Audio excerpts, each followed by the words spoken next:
Van akaweka mkwaju ambao basi kutoka pale kuja penalti yao wao. Spider akacheza hapo sasa, amani moyo umetuama, malaika wa heri akaanza kutembelea baba hii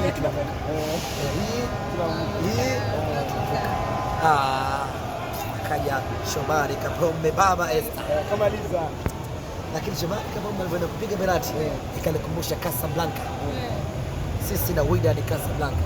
Shomari alikosa penalti, alilia vibaya mno na maneno alipewa pia sababu baba Koi Shomari Yokoi na Simba Sports Club. Jezi kavara mangapi?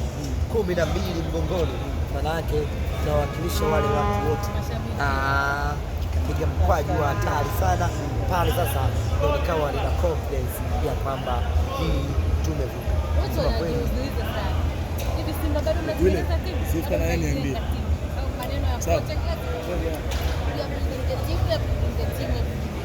Niliwahi kueleza Simba ni timu kubwa, kwa hiyo hamwezi kukaa kwenye lengo moja tu hilo hilo.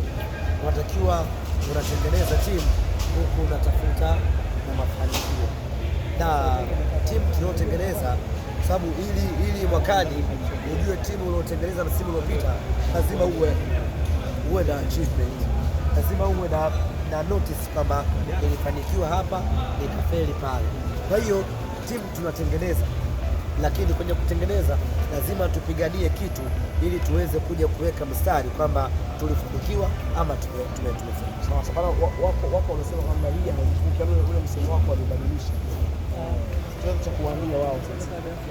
Kusema kweli hakuna ambaye alitarajia, hasa baada ya kuchukua chuma mbili kule Misri.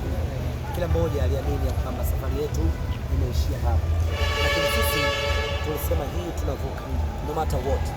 Yani hata kama na ukiangalia kauli ya hii tumevuka, tulianza nayo kabla tujaenda hata kwenye mechi kwanza.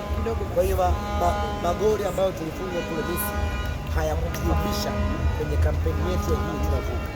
Nafahamu wapo wengi ambao walikuwa hawataki kumwona Simba anavuka, lakini kwa ubora tuliokuwa nao na maandalizi tuliokuwa nayo, na ndugu zanguni, maandalizi tuliyoyafanya safari hii yalikuwa ni maandalizi makubwa sana, yalikuwa ni maandalizi makubwa mno ambayo ilikuwa lazima